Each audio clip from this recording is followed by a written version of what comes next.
High everyone, welcome back to my channel. तर मग कशा आहोत तुम्ही सर्वजण? आय होप तुम्ही सर्व ठीकच असताल आणि असायलाच हवं. मी अंजू मुंडे स्वागत करते नवीन एका आपल्या यूट्यूब ब्लॉगमध्ये. चला तर मग आता माझी सुरुवात झालेली दिवसाची व्यायामपासनं. मी तुम्हाला बोलले होते की मी माझ्या रुटीनमध्ये ते थोडासा बदल करते. तर हेच बदल केलेला आहे. मी आता डेलीला उठते रोज, कारण मी सांगितले पहिले पण मी सकाळी 5:30लाच उठते. आता मस्त व्यायाम वगैरे चालू केलेला आहे. आता मी अशीच सुरुवात तर केलेली आहे आणि 8 दिवस झालं मी कंटिन्यू करते आहे. त्यामुळे आपलं हेल्थ पण खूप छान राहते आणि खरंच जर सकाळी लवकर उठून जर आपण असं काही केलं ना तर दिवस खूप छान जातो. कारण मला तर अनुभव आलेला आहे. तुम्ही पण एक वेळेस ट्राय करा, तुम्हाला पण नक्की अनुभव येईल आणि छान अशी सुरुवात करा. कारण आपल्याला जर फिट राहायचं आहे तर थोडेफार व्यायाम वगैरे आपण केलेच पाहिजे. आणि आता प्रेग्नन्सीनंतर आपल्या पोटाची चरबी वगैरे पण वाढली राहते, ती पण नक्कीच कमी होते. कारण मी तर मेंटेन खूप छान ठेवलेली आहे, त्याच्यामुळे तुम्ही पण ठेवा. आणि एवढं काही नाही आहे, होऊन जातं केल्यानंतर. नॉर्मली आपल्याला थोडे दिवस त्रास होतो, जे की मला पण होतो आहे आता. पण एक वेळेस जर आपल्याला सवय लागली ना ते काहीच नाही वाटणार. त्यामुळे थोडाफार त्रास सुरुवातीला होईल, पण नंतर असा काही त्रास वगैरे काही होणार नाही. त्यामुळे तुम्ही पण सुरुवात करा, खूप छान हेल्थ राहील. कारण मला अनुभव येतो आहे थोडा थोडा. आता मला पण जास्त दिवस नाही झालेले, तरी पण मी तुमच्यासोबत शेअर केले. मस्त उगा असं. आता व्यायामचे तर खूप प्रकार आहेत, आपण टी व्हीवर वगैरे पण दाखवतात. असा चरबी जर पोटाची घालायची असेल तर असा व्यायाम करायचा. जे आपण असा व्यायाम करतोय आपल्या पोटाला असं मध्ये गेलं पाहिजे, कारण ते पोट मध्ये गेल्यानं ना चरबी खूप लवकर जाते. तर असे व्यायाम करा ज्याने की आपलं पोट व्यायाम करता वेळेस आतमध्ये जाईल, त्याच्यामुळे चरबी लवकर कमी होईल. अजून स्ट्रिक आहेत 2-3, ते मी ॲड नाही केलेल्या आहे. त्यानंतर नक्कीच याच्यावर एक व्हिडिओ बनवेल. जर तुम्हाला कोणाला पाहायचं असेल तर मला कमेंटमध्ये सांगा, मी तसा व्हिडिओ बनवेल. आणि खूप छान वाटतं खरं सकाळी सकाळी असं जर काही केलं ना तर. मला तर सुरुवातीला 2-3 दिवस केल्यानंतर चक्करच आलेली. कारण सुरुवात आपल्याला अशी नसते ना, आणि सुरुवातीला थोडंसं अवघड जातं, मी बोलले पहिले बी. त्याच्यामुळे जर एक वेळेस जर सवय लागली का, मला 1-2 वेळेस झालं तसं, त्यानंतर काहीच नाही होत. आता मी रेग्युलर करते, पण आता काही नाही वाटत आहे. आणि थोडंसं चहा वगैरे घेऊन केलं तरी चालेल तुम्ही.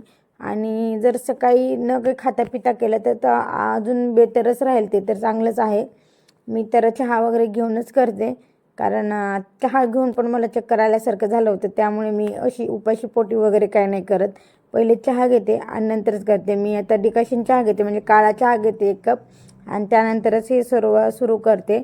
तोपर्यंत स्लीप पण जातात आणि अणू पण उठत नाही तोपर्यंतच मला करावं लागतं. नाही तर मग ती पण माझ्यासारखं करायला बघते, आणि एक वेळेस तिनं पण ट्राय केला आणि खाली पडली. त्यामुळे ती नसतानाच मी करते. अणू झोपीते तोपर्यंतच करून घ्यायचं. आणि नंतर आता बघा, मी मेशोवरून काही पार्सल मागवलेले होते आणि ते पार्सल किती छान आलेले आहेत. खरंच मी इमेजिंग पण नव्हतं केलं एवढे छान पार्सल येतील म्हणून. ही मी अणूसाठी प्रस मागवलेली, कारण अणू काय करते, माझी प्रस घेते किंवा कोणती पण पन्नी वगैरे घेते, हातात अडकवते आणि बाय मम्मी बाय पप्पा अशी करत राहते. त्यामुळं म्हटलं तिला एक छोटीशी प्रस मागून घेऊ. आणि मी सहज मेशोवर बघत होते त्या दिवशी, तर अणूला ही आवडली. ती पण होती साईडला, तिला विचारलं तर तिने हिच्याकडे हात केला. म्हटलं चला मग तिच्या मनावरच मागून घेऊ. आणि मी मागवली तर एवढी छान आली की नाही. अणू तर बघितल्यानंतर खूप खुश झाली, आणि खरंच खूप छान क्वालिटी आहे याची. जर तुम्हाला पण घ्यायची असेल ना तुमच्या बाळासाठी तर नक्की कमेंट करा, मी त्याच्यामध्ये लिंक वगैरे देईन तुम्हाला. आणि खरंच खूप छान आहे. ही मला बहुतेक 179 का काय तर रुपयामध्येच बसलेली आहे. स्वस्तात मस्त अशी आलेली आहे आणि खूप क्वालिटी छान आहे. खूप अशी हेवी वगैरे आहे. एकच चेन आहे तिला, पण बाळासाठी आपण असं पण त्याच्यात काही ठेवत नाही. पण चला म्हटलं बाहेर कुठे जाता येता तिथं तरी पावडर वगैरे, तिथं तरी मेकअपचं सामान त्यामध्ये बसेल, त्यासाठी मागवलेली मी. आणि खरंच खूप छान आलेली आहे. आणि असं अणूला आणि त्याच्यासोबत ना एक चेन आलेली आहे. ती चेन आपल्याला काढता पण येते आणि लावता पण येते. ती चेन आतमध्ये होती, मला आता दिसली मी चेन काढल्यानंतर. म्हणजे प्रस्त चेन काढल्यानंतर ही चेन दिसली. तर बघा, ही चेन खूप छान आहे. मी असे काढून पण ठेवू शकतो आणि लावून पण ठेवू शकतो, त्याच्यामुळे काही प्रॉब्लेम नाही आहे चेनचा पण. आणि त्याचबरोबर अनुच्या पार्सलसोबतच माझं पण एक पार्सल आलेलं होतं, जे की आता तुम्ही बघतालच समोर. आणि खूप छान आलेलं आहे माझं पण पार्सल. कारण आपणला जर काही करायचं वगैरे असेल तर आपण सारखं सारखं बाहेर जातो, आणि आता कसं अनु असल्यामुळे जास्त पॉसिबल नाही होत मला बाहेर जायला. आणि औरंगाबादमध्ये कसं मी तिला ठेवून जात होते आमच्या शेजारकडते, त्यामुळे. आणि इथं तसं नाही करू शकत मी. तिथं कसं आम्ही कॅम्पमध्ये राहत होतो त्यामुळे जमत होतं, आणि अनु पण तिथे राहत होती कोणाकडे पण. मेन गोष्ट आता अनु कोणाकडेच नाही जाते. इथं पण तिला खूप चलचल म्हणतात शेजारी, बट ती जात नाही इथं. आणि तिथं कसं मी नाही म्हटलं तर रडायची, त्यामुळे म्हटलं आता घरीच आपण वॅक्स हीटर मागवू. आणि याच्या पहिले मी एक वॅक्स मागवलेलं, ते राईसचं होतं. ते मागे डब्बा आहे बघा, ते खूप छान आहे. ते मी असंच करायचे, गरम पाण्यात पातेलं वगैरे टाकून. कारण मी लग्नाच्या पहिले ज्यावेळेस रूमवर राहिला होते का, त्यावेळेस आम्ही रूमवरच वॅक्स वगैरे करायचं आमचं. त्याच्यामुळे मला माझ्या रूममेटने शिकवलेलं आहे, त्याच्यामुळे येतं मला करता. म्हणलं चला आता आपण येतच तर मग कशाला पार्लरमध्ये जाऊन पैसे वगैरे वाया घालायचे. त्याच्यामुळे मी म्हटलं आता घरी ट्राय करू. आणि मी वॅक्स हीटर मागवलं, आणि त्याची क्वालिटी ठीक आहे, पैशासारखी आहे. कारण 324 का 325 रुपयामध्ये एक वॅक्स हीटर, 2 वॅक्सचे डब्बे, एक वॅक्स पट्टी, आणि एक वॅक्ससाठी ते साफ करण्यासाठी वॅक्स झाल्यानंतर ते पाऊच भेटतं का आपला डस्टरसारखा राहतो, ते एक भेटलेलं आहे. आणि हे हीटर एक एवढं भेटलेलं आहे 325मध्ये. चला म्हटलं पैशाच्या हिशोबाने ठीक आहे. त्याच्यामुळे आणि आले एक्साइटमेंट राहते. तसेच माझं बी झालं, आलं वॅक्स की मी लगेच चालू केलं. अनु झोपलेली होती त्याच्यामुळे, कारण खाली बोर्ड वगैरे लावायला लागतं मला. आणि अनु असल्यामुळे मग जागी असेल तर ते बोर्ड वगैरे लावता येत नाही, त्यामुळे तिनं झोपली होती. कुठं आलात तुम्ही? पार्टीला. हा, पार्टी कोणाकडून आहे? तुझ्याकडून. माझ्याकडून कशाची पार्टी तुम्हाला? बर्थडेची. हा, बर्थडेची. माझं गिफ्ट कुठे आहे मग? खाली बसले का खुर्चीवर?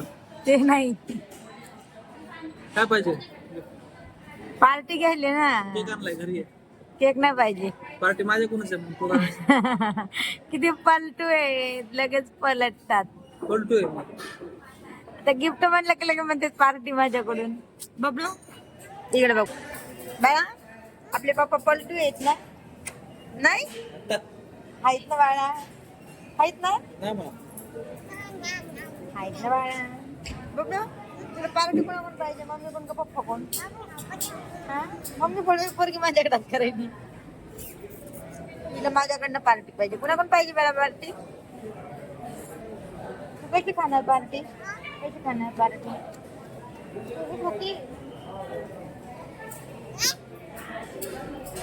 त्यानंतर मग श्री आले आणि आम्ही बाहेर गेलो जेवण्यासाठी. बड्डे होता त्यामुळे, आणि बाहेर गेलो. एवढं हॉटेल बकवास होतं ते. तिथे आम्हाला तर दुधाचं काही खायचं नव्हतं, म्हणून आम्ही काय केलं, लसूण मेथी घेतली आणि मसाला आलूची भाजी घेतली. तर त्यांनी ना, म्हणजे श्रीने तर भाजी घेतली होती आलूची, पण मी नंतर घेतली टेस्ट करायला. तर ती एवढी बकवास होती, एकदम खराब झालेली आलूची भाजी बनवलेली होती. ती काय आम्ही खाल्ली नाही, फक्त लसूण मेथीवरच काम भागवलं.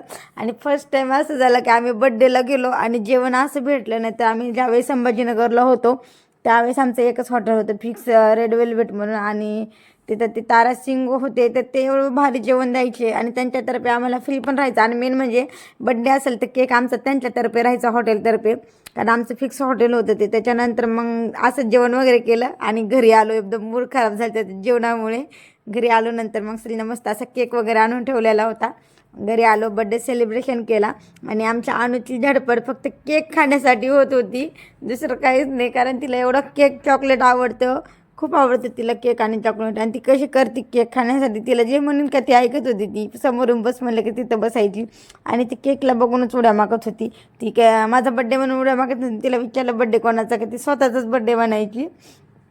नंतर मग आणि केक आम्ही एकदम छोटा आणला होता, कारण चॉकलेट केक तर इथे भेटला नाही. संभाजीनगरला चॉकलेट केक असतात, त्याच्यामुळे आम्ही मोठा आणायचो. इथे चॉकलेट केक भेटला नव्हता, त्यामुळे एकदम छोटा केक आणला. आणि ही केक खाल्ल्याने जात, आणि इथं आम्ही कोणाला देऊ पण नाही शकत, कारण आमच्या तिथं कसं होतं, एकदम छोटे छोटे लेकरं होते, आणि बड्डे वगैरे म्हणला का ते लेकरं तसेच राहायचे, घरी जायचेच नाही. त्याच्यामुळे आमचा केक ना 5 मिनटात जिकडे तिकडे होऊन जायचा. पण इथं ना आमचा हा छोटाच केक असून फ्रीजमध्ये 2 दिवस केक राहिला. तिकडली खूप आठवण येत होती आमच्या कॅम्पमधली, कारण कॅम्पमध्ये लेकरं वगैरे यायचे नाहीत, असं केक वगैरे काहीच राहायचं नाही फ्रीजमध्ये. ते आल्यानंतर ते खाऊन टाकायचे पूर्ण. चला मग आता मी थोडेसे फोटो वगैरे काढते आणि आपला ब्लॉग इथेच संपवते. चला, व्हिडिओ पाहिल्याबद्दल थँक्यू आणि व्हिडिओला लाईक करा, शेअर करा.